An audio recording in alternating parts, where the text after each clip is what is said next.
राज्य मंत्रिमंडल की बैठक में सिंधुदुर्ग और कोकण क्षेत्र के आम उत्पादक किसानों की समस्याओं पर विस्तार से चर्चा हुई।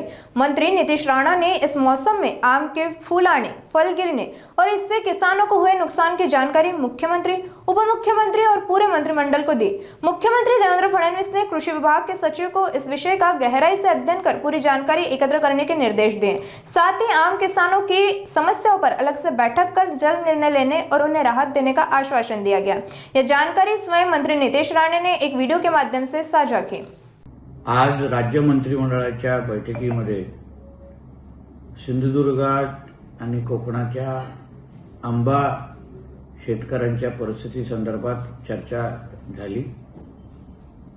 त्या एकंदरीत आंबाची ह्या सीझनची परिस्थिती मोहर असेल आणि एकंदरीत आंबा गळून पडल्यामुळे आज सीझन असताना पण आंबा शेतकऱ्यांची अतिशय जे दयनीय परिस्थिती आहे याची संपूर्ण माहिती मी आदरणीय मुख्यमंत्री, उपमुख्यमंत्री आणि पूर्ण मंत्रिमंडळाच्या समोर मांडली आणि ते ऐकल्यानंतर आदरणीय मुख्यमंत्र्यांनी संबंधित कृषी खात्याचे मंत्रालयाचे जे सचिव आहेत त्यांना ह्याबद्दल सखोल अभ्यास करायला सांगितला, माहिती गोळा करण्यासाठी सांगितली।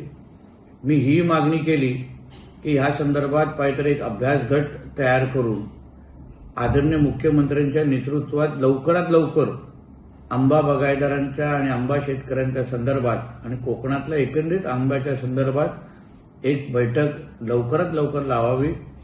त्यानुसार आदरणीय मुख्यमंत्री साहेबांनी पहिली माहिती गोळा करून त्या बाबतीमध्ये लवकरात लवकर निर्णय घेण्याच्या दृष्टिकोनातून निर्देश दिलेले आहेत।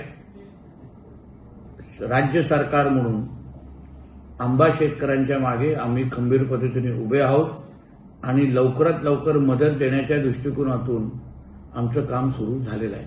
धन्यवाद।